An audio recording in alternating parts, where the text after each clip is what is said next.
I would say the whole premise for our work in the Kilby inquiries is the idea that suffering isn't needless, meaning it's never happening in a vacuum or for no reason. So if you're someone who's suffered with chronic pain or persistent contraction or tightness in the body for years, I can tell you two things. One, it's directly tied to emotional repression, and two, it is not just happening for no reason. So here's a play-by-play on how emotional repression becomes chronic pain and why it doesn't just go away. When you're a kid raised by unconscious or repressed caregivers, repressing your own emotions becomes necessary and strategic. We learn pretty quickly that in order to stay safe and get love, we have to hide or hold back feeling and expressing certain emotions. So for a kid, you gotta think when those emotions inevitably arise, we start to contract around them, tighten around them, right? That's the repression, as we start to go, no, it's not okay to feel angry. It's not okay to feel hurt. It's not okay to show these things. Now, over time, this repression mechanism, this contracting, becomes unconscious and automatic, and it actually starts to run by itself. And let me tell you, it is in charge. It runs the show.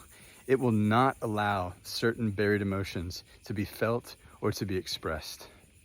But we still have to function in the world, right? Even though we're repressed and can't fully show up as ourselves. And so this is typically about the time when ego starts to come into play. When we hold back what's true for us, we're forced to identify with what's false.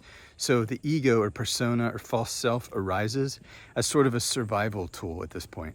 And the really scary thing is we start to become so identified with the ego or the false self that we lose sight of who we are, of what's buried. And meanwhile, down in the body, this contracting around certain emotions is still happening.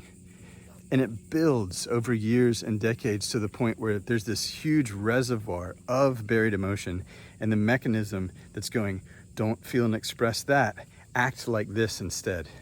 And by now we're so unconscious that we don't even know that what's happening in the body is emotional.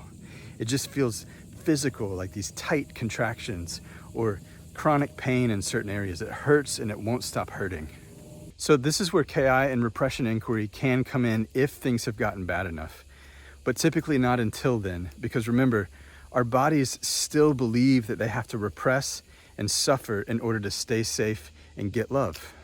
And so just like with an addict, we have to suffer enough under the weight of our own repression drug in order to hit bottom and become willing to get free. If you're at this point, expect resistance to getting free and visit repressiontest.com.